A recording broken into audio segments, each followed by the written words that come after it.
ladies and gentlemen, I hope you're enjoying those sweet tunes. I know it's music to my ears, and I'm happy to be here with Mr. Setrap. My name is Glenn, and you are hopefully satisfying your itch for the Switch on the Switch It Up show. Mr. Tramp, how are you doing this evening? It's good to see your face, as well as that, what is that, kawaii bear in the background?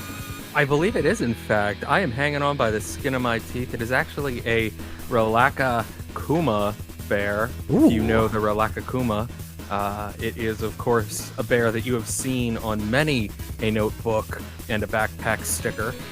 Oh my gosh. Well, sir, I do not know about, what is it, a Kuma? Relaka Kuma? Oh, well, I do not know about Relak Akuma, but I do know about our awesome Atuna that I'm going to let play out for just a few more moments before we jump into these two reviews.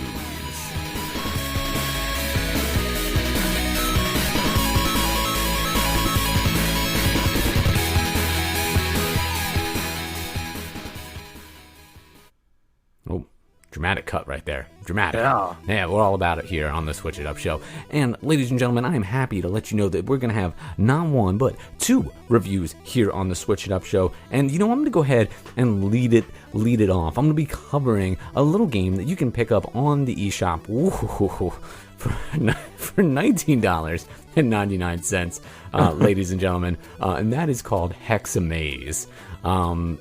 Yeah, I'm going to go ahead and hit you with the synopsis of this one. I wasn't really aware of the price until I just took a peek at it, and let me tell you, I take issue with that price point, to say the least. Exciting brain twisters for puzzle fans. Tricky puzzles to test your brain power. Work your way from level to level by cleverly fitting the colorful hexagonal blocks into the templates with 4 different levels of difficulty. Whoa.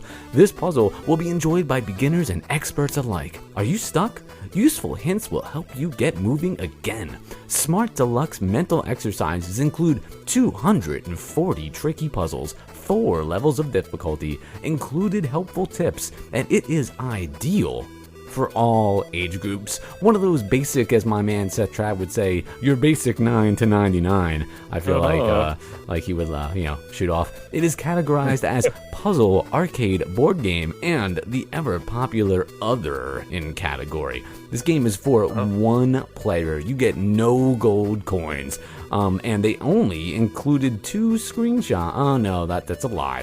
There's like 4 screenshots of the game itself. Alright, so basically what this is, the game itself is called Hexa.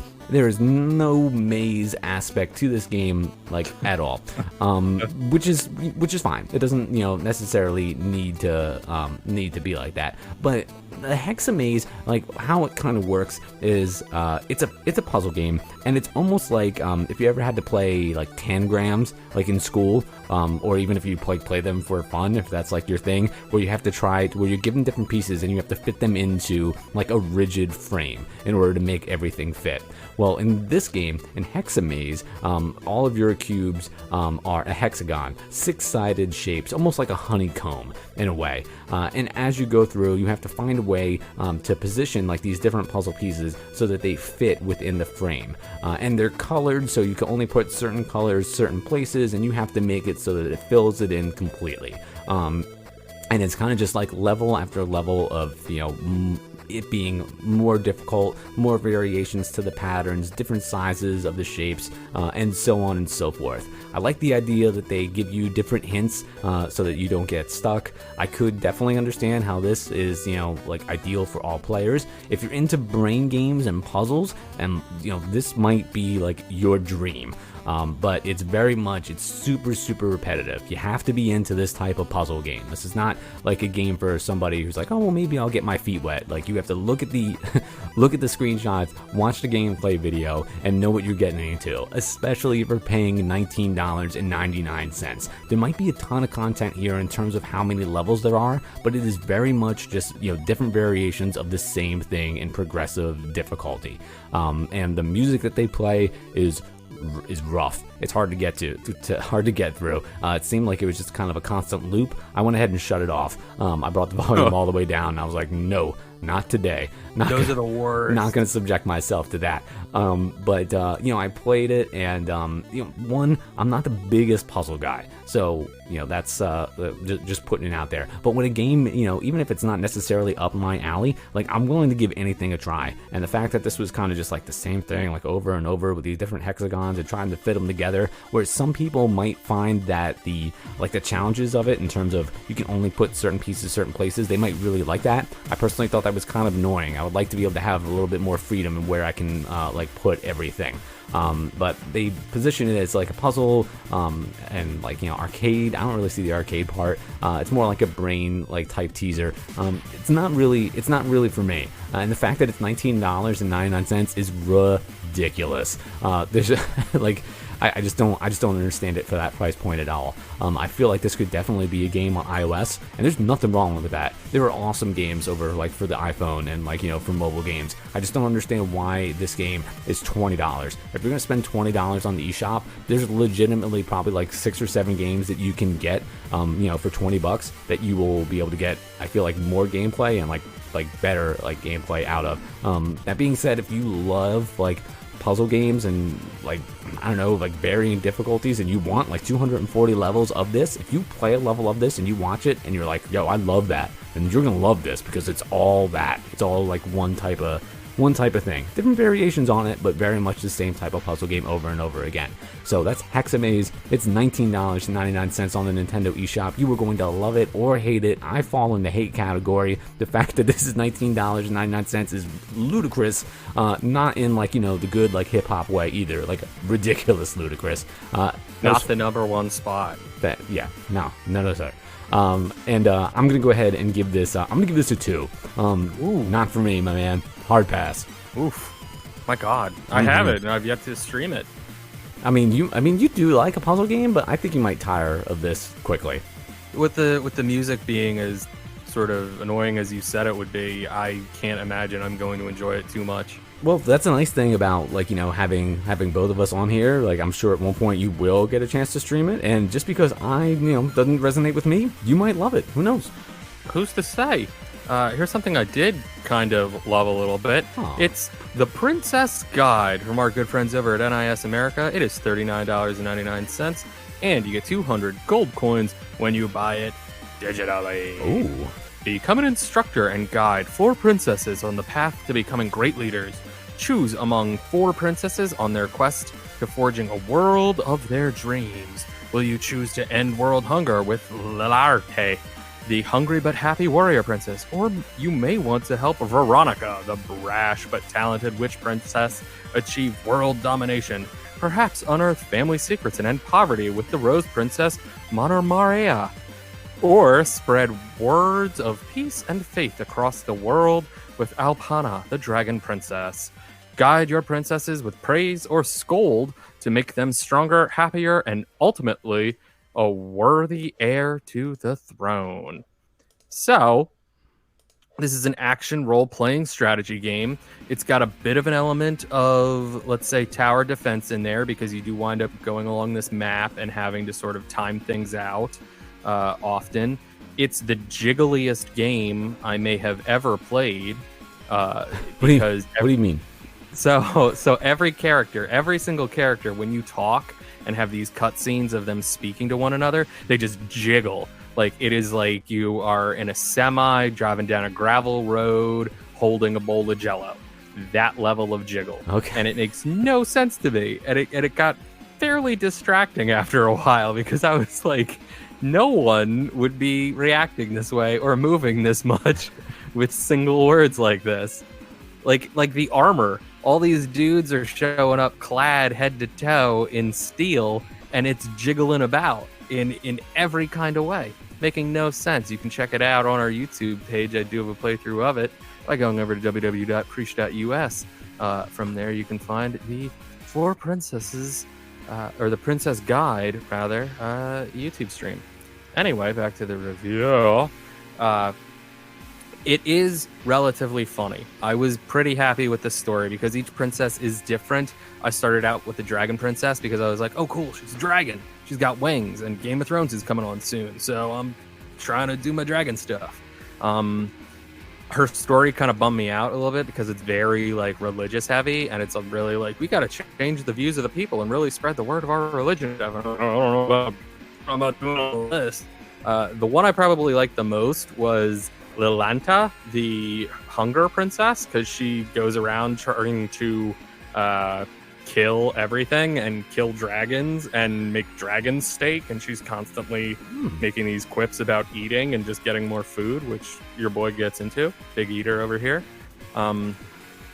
Gameplay wise, it is very much an action RPG. You run around this board when you encounter enemies a la Pokemon style. You run into them and you have to just sort of like fight your way through them. And the battles are pretty fun once you get going into them. All that being said, the actual gameplay and sort of the way things get done and the menu system, it's all pretty annoying. Like, to upgrade your weapons, what you have to do is you have to recall someone from the game board, and they have to go back into like the base menu. From the base menu, then you have to unequip the weapon, go find the pieces of the things that you need for the upgrading weapon. Then you need to upgrade it. Then you need to go back into the menu, find the character you want to put it on, and click the weapon again to put it on them. It's a little bit frustrating to have to do that over and over and over again. It's like 4 steps when it should really just be done in 1. One of the big things about this game is that you can recall people back to your base, and then there's this like arbitrary timer set on it, and the timer it's like 5 game hours typically that the people have to rest before you can deploy them again. And it doesn't really make any sense to me or involve anything story-wise why they would have to like take this cooldown time. It just seems like extra steps that they're just throwing at you to prolong the gameplay, because each character's story could really take you maybe 2 hours or less. But it's just annoying and it doesn't really make any sense.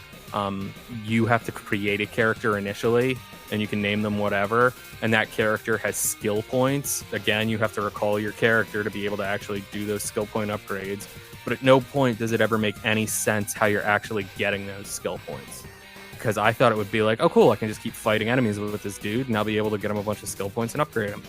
That's not the case. Making no sense. Can't do it. It seems like it just comes from doing story stuff, even if you're not using your created character. You can choose like attitudes for your character and different voices to have them like brash or like silly or like withheld or overbearing. None of it has any effect on the story. None of it makes any sense.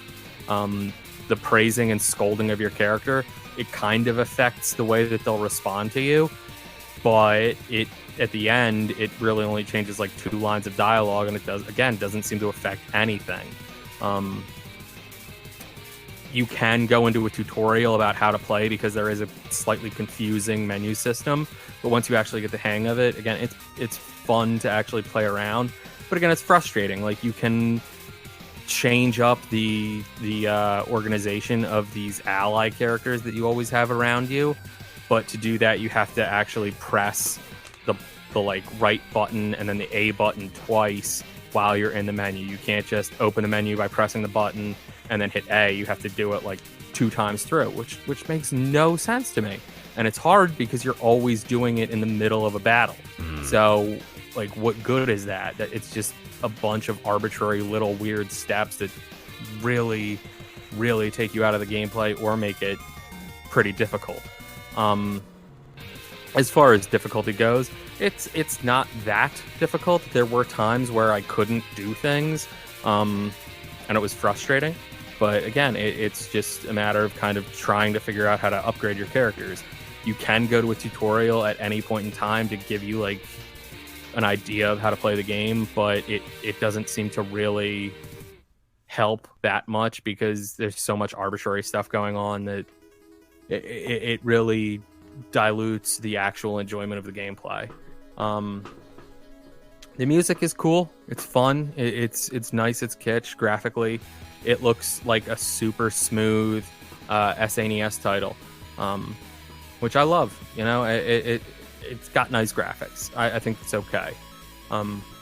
Overall, though, because of all the shortcomings, all these weird arbitrary things, I'm going to have to give The Princess Guide, a 3.5.